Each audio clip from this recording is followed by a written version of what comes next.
Me run for office? Who is it? Soft 77. One of my subscribers, been subscribed to the channel for a while, asked me the following question. Basically says, would I run for office? Let me read his exact question. Would I ever consider running for office or a position? I think he said, and I think he said nothing big, just maybe something local.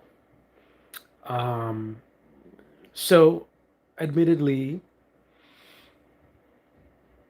I may focus on discussing running for a bigger position than just some small local position, and I apologize for that. Um, but there's a broader point I'd like to make, like to take the opportunity to make here. So, would I run for office? Yeah, that ain't happening. Um, Here's the reality. Some of the some of the most, um, shall we say, militant or aggressive folks on the left, um, in my view, compared to where I'm at, I consider them to be soft, right? So these are the guys who will be talking about, um, they are socialists or they're communists, or something to that effect. They'll do the normal stuff. They won't say Putin is awesome, but they'll keep making statements like, "Well, Putin's supposed to be the bad guy, though," right? So leading in a direction that would probably make you think Putin is actually a pretty cool guy, um, and all the negative stuff you hear is just, American propaganda. So those types, in my view, from where I'm standing politically in terms of my tactics, like my preferred tactics, what I think is the most effective way to do things, I think is much more aggressive than those folks. Because those same folks who, they're the more extreme, um, left people, and we would be in agreement. So let's give an example. So like RBN folks, I would probably be very much on the same page with them in terms of the aggression levels that I think are required to really move, like for example, the squad. So I would take a similar tone or approach in terms of, if I were to start a movement, right, and I had a bunch of people that were in this movement and we're trying to move this country forward, and one of the ways that we can do that is with getting the progressive folks to actually do us some fighting, right? And actually fight for us, and be our advocates, to push things along, right? I would use tactics that would make the squad very fearful. I don't mean fearful in terms of their lives. I mean fearful in terms of their jobs, right? I would make AOC and friends extremely uncomfortable. That's what my movement would do, right? And I think if I were to talk to the folks on RBN, I think they would have a similar approach. But then, you know, as is typical with, you know partisans in the United States, on one hand they'll say something like that makes sense, and then on the other hand they will be the ones backing an incompetent, just absolute joke. You put aside his history and what he's done in the past, right? And that's the problem that they struggle with. Um, Cornel West is an absolute joke right now. He is shown himself to be either very incompetent or he is very corrupt. But these folks who would be closest to me in terms of aggression level, they are so soft that they could be fooled by something so oblivious, so obvious rather. I mean, the idea of running with the People's Party without first considering whether that's the best party to run with, and then after the fact, oh, well, they don't have ballot access. Oh, I didn't even know. Oh, do we need ballot access? Oh, that's something to think about. Like, bro, like, what? Like, holy crap. Like you plan to run some marathon and you didn't even think about like maybe you need to train for this? Like you didn't think about like maybe you should get some really good shoes, right? You didn't think about like maybe you should, work on your fitness levels, get them up. You just kind of like, oh, okay, I'm gonna run a marathon. Oh, that'd be a good idea.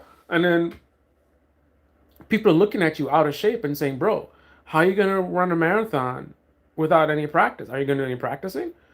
Oh, oh, that's a good idea. I should practice. Oh, I didn't think about that. I think I will practice. Like, bro, what?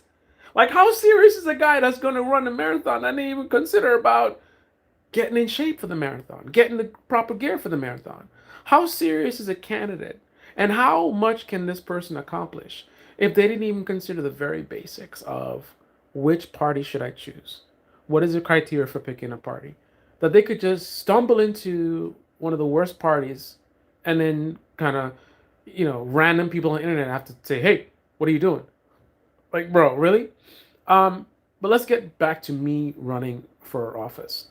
Um, I running for office wouldn't really work because, in my view, the only people I think there's only two people that should really seriously, generally speaking, right? It's not an absolute statement. It's generally two people who it would make sense to consider running for office: a centrist, which I am not, or, well, three people: a centrist, a greedy opportunist, right? Looking to be a political influencer, build up their following, make some money, get some fame, get some attention, right? Or someone, let's just say, not very competent, not very politically competent, um, inept to the point where they don't realize how corrupt the system is, how powerful the corruption machine is in this country, and they just kind of, very naive, right? They think they can just go in and I'm going to help the people and we're gonna make change. Like they really believe it. They really believe the stuff they saying. They really believe that they're gonna just come in and do all this change, and then they'll get in office, and then they'll realize like, whoa, things are really corrupt here. Um, my hands are kind of tied. Um, I could go hardcore and really fight and potentially make some things accomplish some things here. But it's gonna be a big price. Right now, I'm getting nice interviews on CNN and stuff. What's gonna happen if I start, making too much noise, and then CNN starts going after me, and then a lot of normies start going after me because they fall for the normie news. You know, I don't want to deal with that. The easier route is for me to just keep my head down, take little wins here and there, right? So there you are going the centrist route. So even if that was not your plan, you didn't plan to be centrist, but because you're naive, you thought you could just go in and you're gonna make a difference. I'm gonna make a difference. Hope and change, right? And then you realize, oh, it's actually a bit more tough than that, and then you fold, right? So that's the one type. The other type we're very familiar with. This is the usual type: um, corrupt, greedy opportunist. You see what's going on. You see how easy it is to fool people. You see how the Democrat base, just like the Republican base, clueless sort of pawns that you can easily manipulate, especially with a close relationship with the media, who can help to sort of brainwash them, right? Um, and then, of course, what was the first type? The first type was, um, so you got the opportunist, you got the naive person, and then the centrist. So the centrist, eh, they I don't think it's necessarily that relevant how much aware they are of how bad things are, because the bottom line is they don't want to move. They're not looking to move things too aggressively. they want to basically maintain status quo, trim a little bit off the edges type of thing. So that is happening. That has been happening for a long time, right? So they just want to be part of continuing the process that we've been seeing, little crumbs here and there, um, and that's their idea. So they're not corrupt. They're not necessarily inept or anything like that, but they want to be part of what we already have, right? I don't fit into any of those umbrellas. I'm not a centrist. I'm not some greedy opportunist. Um, and I'm not uh, the clueless type that thinks I can just go in and I'm going to make all this change. So what type am I? I think in my view, it's my opinion, right? I am of the type, if you want to know what it looks like, someone who has the potential to be a strong leader, right? I'm not saying that's me, but I think a strong leader, the one who can make a lot of progress in this country, they would have a lot of similarities in terms of my approach, right? And again, I'm not saying I'm the one, but I think there would be a lot of overlap in terms of the way that I think and my approach. Um, so if I were to run for office, any position, president or anything, and win, I would be scorched earth, right? Because I can't accept crumbs, right? And I see the corruption all over, and I see all excuses. So I'm going to be scorched earth going after just about everyone else, which I'm a grown ass man and I know better.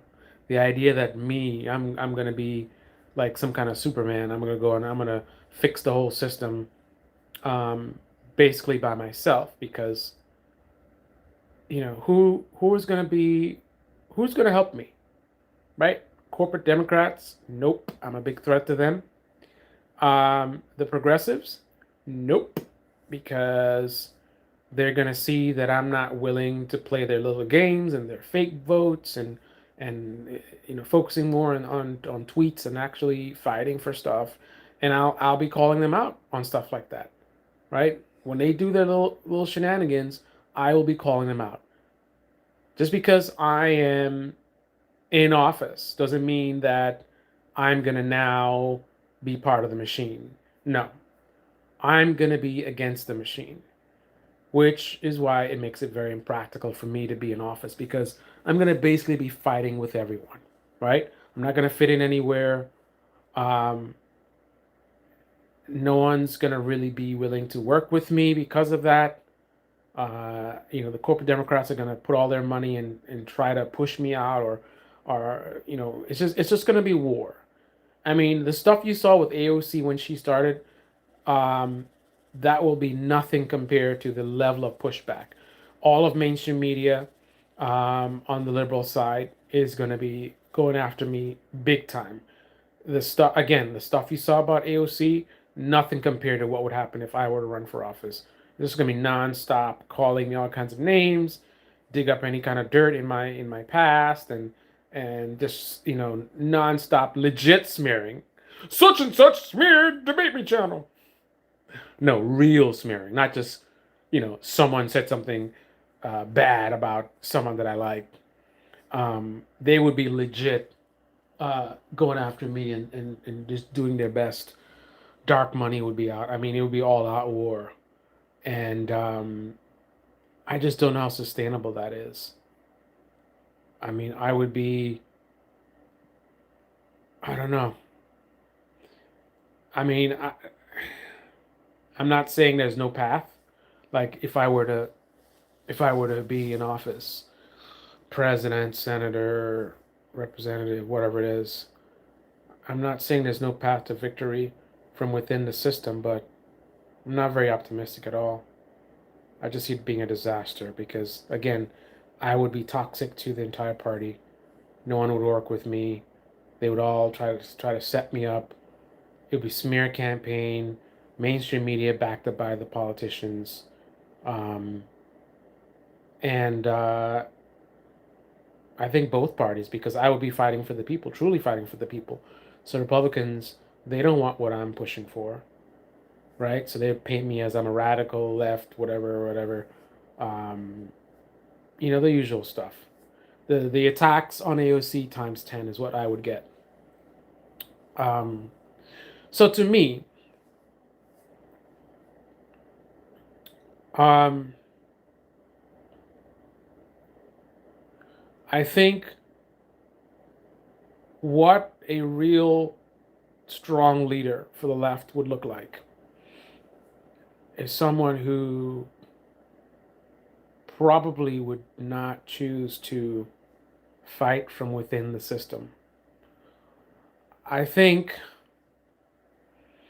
a really good leader on the left, one prerequisite would have to be political competence. And from that competence would come the awareness that fighting from within the system is not really a very effective strategy. I mean, you could try to, like the whole thing with the progressive squad, try to keep electing progressives and try to grow your ranks and then eventually try to vote as a block and stuff like that. But that is a long term project. Millions and millions of people need help now, right?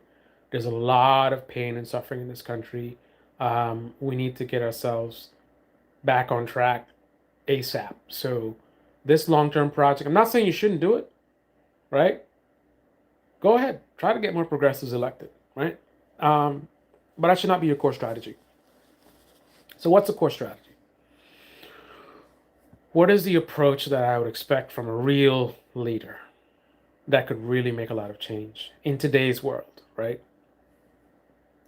A real leader to me would recognize that the most powerful position to be in, the most, in terms of where do you want to be to really make the most, um, accomplish the most? You want to be from the outside, right? You want to be from the outside and you want to be closely aligned with the most powerful people in this country. And that is we the people, right? Mainstream media and independent media have all deceived us into thinking that we don't have much power. The only thing that we can do is just vote and hope for the best. That is an absolute lie. All these corrupt politicians, all they care about is money and power, and the money and power comes from being in office. In order to be in office, they have to win elections. In order to win elections, they need our votes, right? They need us. So therefore, we can make them do a lot of things because if they don't, we can fire them. We can get rid of them. That is an extreme amount of leverage. But the best weapon to destroy that leverage is the real matrix, right? The matrix where you fool the people into thinking they don't have much power and all they can do is just vote and hope for the best. No. Here's the way I think you really accomplish the most politically in this country. You have a very effective, charismatic, well spoken, very smart, and strategic leader that is independent and on the outside. This leader builds a national grassroots movement, right?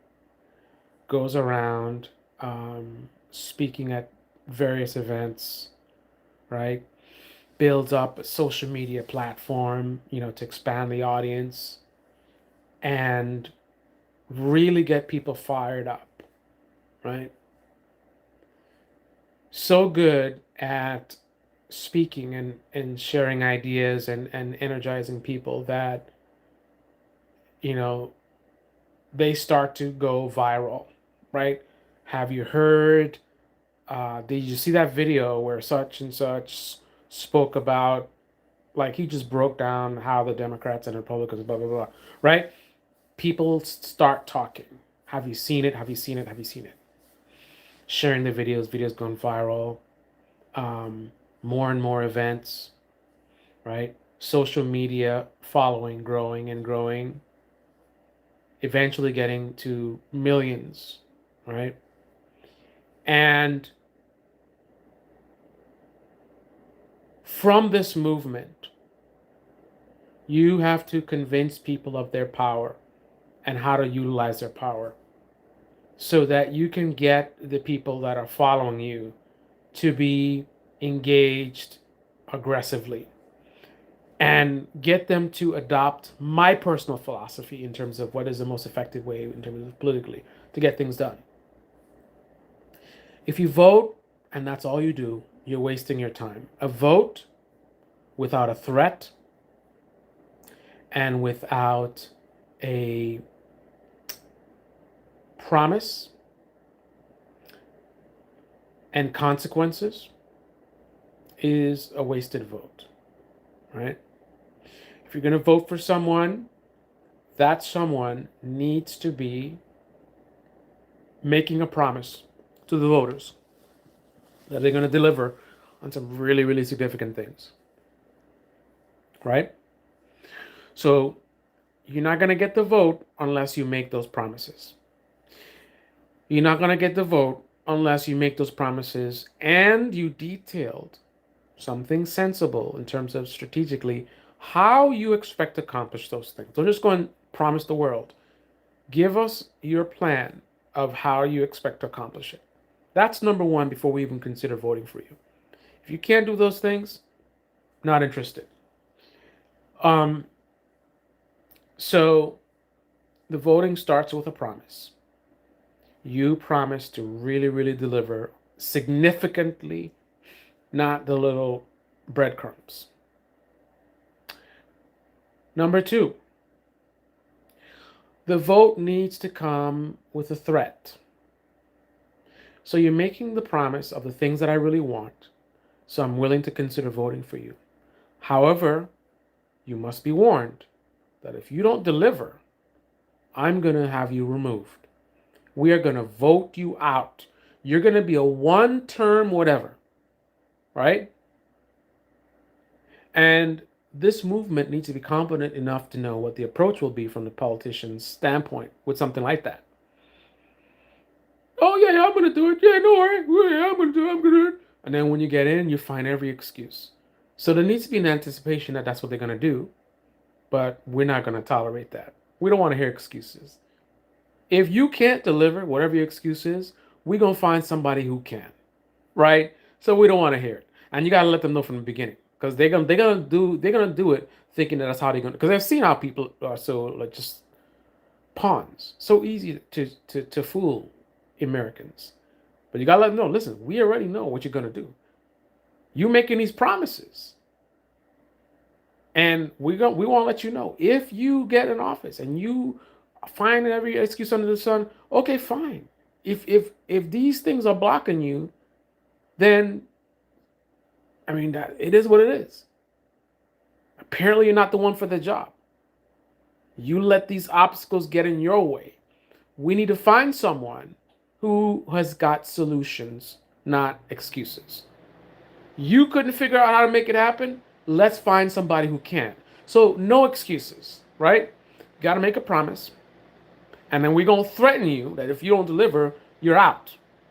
You got one term and you got to make significant changes in that one term.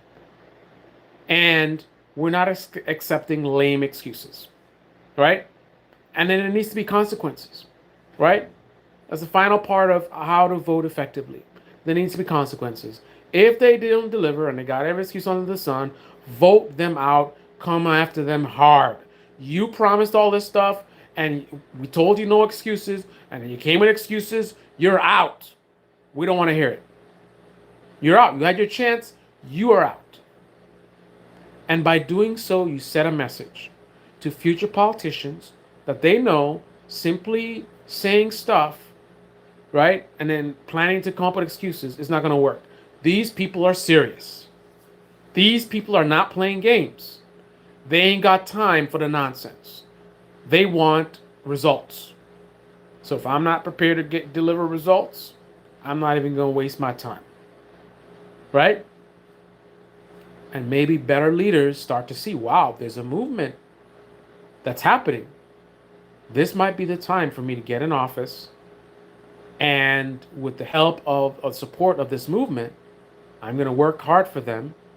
And therefore, they'll reciprocate and work hard for me, keep me in office and help me to push my colleagues along. Now is the time for changing of the guards. Let's get these opportunists out. The opportunists keep losing elections because this group of people, they make demands, and if you don't deliver, they vote people out. So the opportunists start losing positions, and new people come in with the knowledge, with the experience of seeing what happened to people who made big promises and didn't deliver. So they're only going to come in office with the expectation that they're going to actually have to do put in the work, right? So that is my approach. And what's the aggression? Um, major boycotts, right? You've got to strategically plan things that have financial consequences. You gotta hit them where it hurts. The money, right? So one, getting them out of office, right? So they don't get that $180,000 a year and all the perks. So you take that away from them if they're not delivering. And then also, you go after the donors, right? You got these major corporations that are donating to the Democrats to get them to legislate in their favor, right? So instead of the Democrats serving you, they're serving these corporations. You go after the corporations. You go after them hard. Hit them where it hurts. And you can only do this with a large enough movement. You get enough people together and you got to cut them where it hurts, man. Make them bleed financially, right? Watch them see their stocks just tumble, right? Make them be running scared, right? That's when they realize that they've gone too far. The people won't tolerate it anymore. So they'll start toning down what they're asking government to do on their behalf. They'll advocate for a reversal on certain things, right? They'll try to see what can they do to not be as bad as they are to stop this mob from coming after them and hurting their business. Right? That's where I'm at, right? And nobody is safe with me, right? And I think the good leader, that's how you would be. Nobody is safe. Everybody can get it. Everybody can get it. You in the squad, whatever it is, you want some nonsense, we coming for you. We are coming for you. We're going to expose you. We're going to put so much pressure on you, right? We're going to the largest possible audience.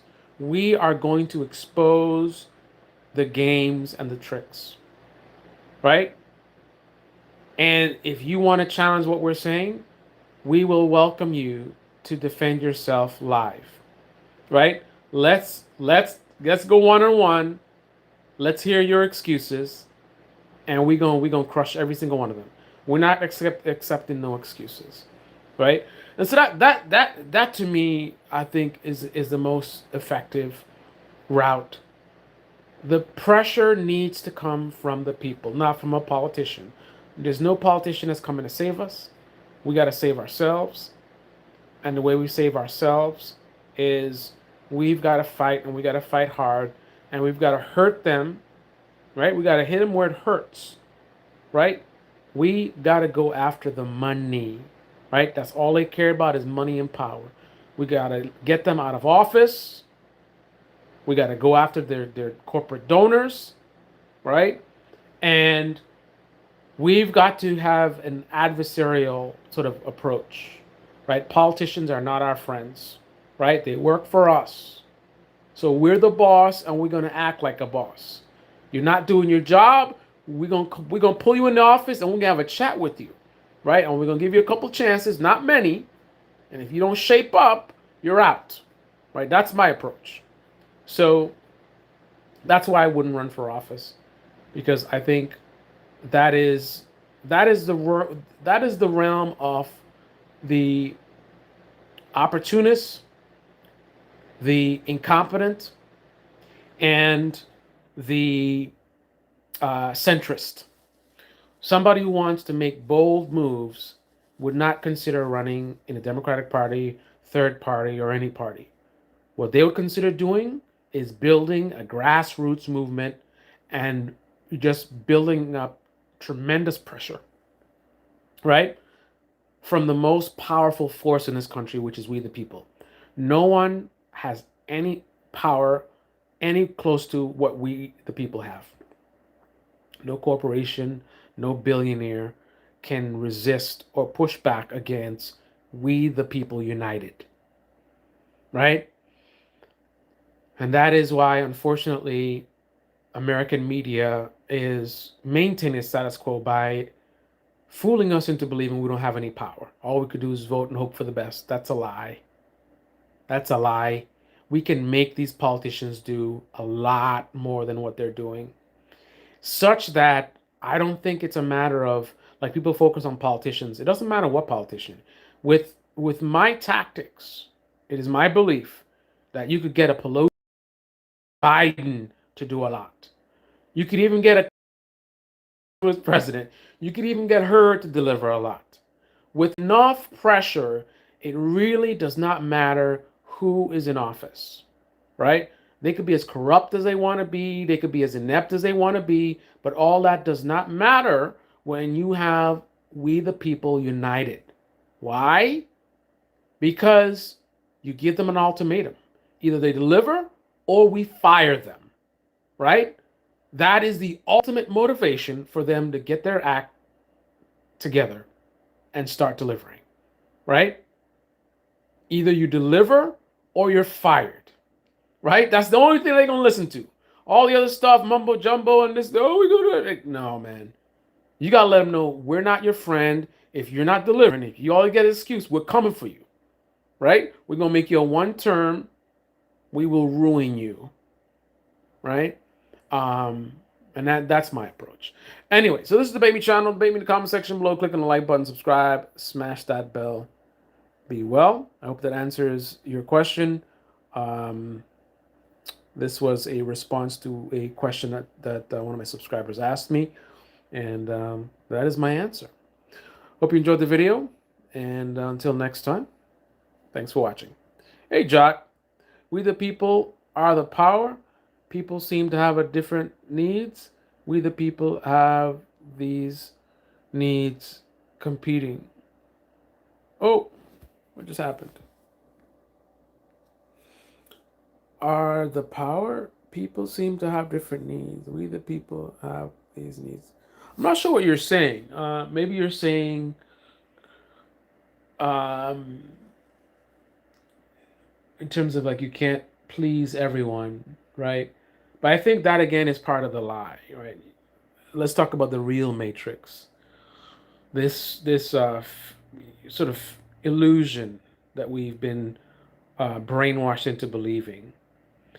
One of them is that we are so different in this country. You know, the right and the left. We're alien.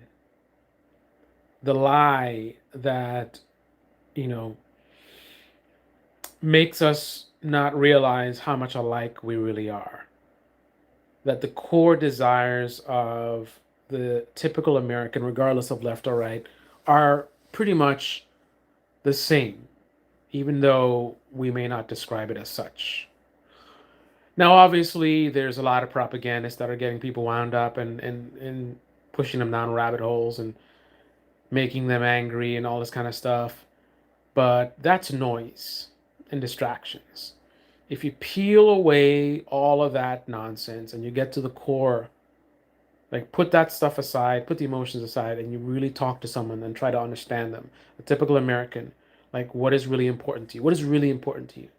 Right? Not the stuff you keep seeing on the media all the time. What is really important to you? Tell me about your life. Tell me about your struggles. Tell me about your desires, right?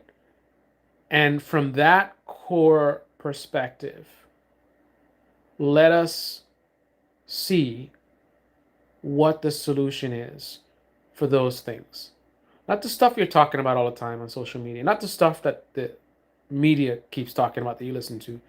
No, tell me about your life and what's important to you, what's holding you back from your goals in life. What would you like to be different in your life? Right? The day to day stuff.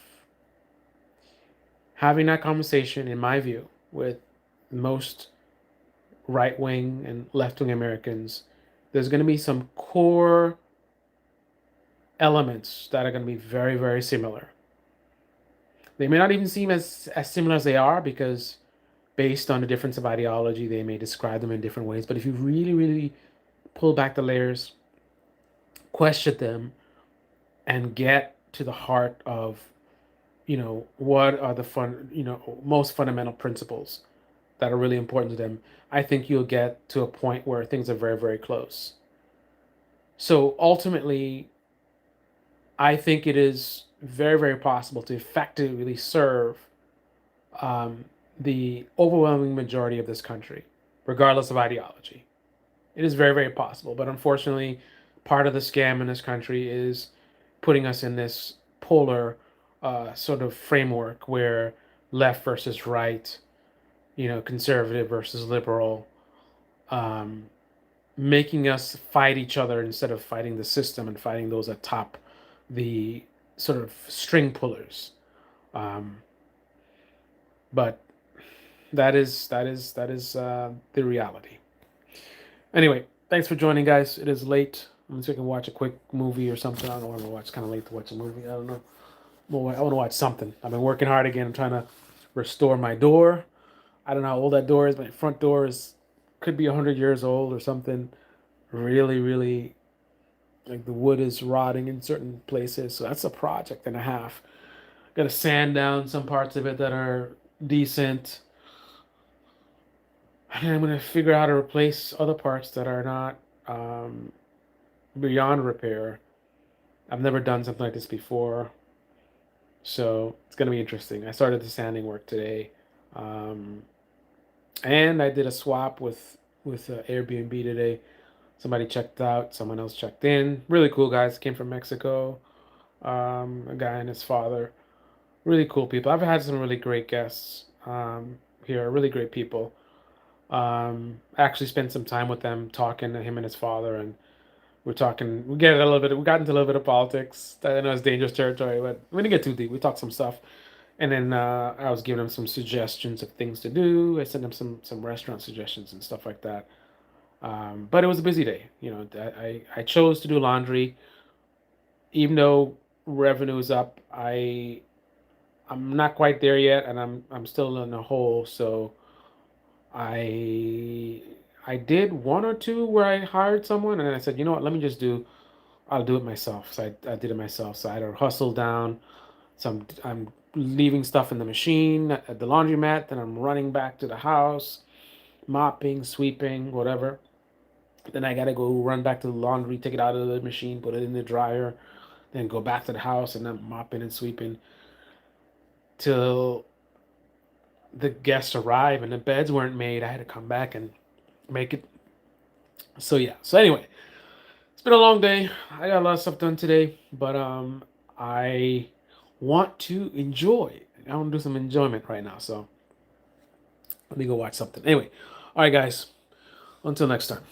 All right, Jack. Have a good night, man.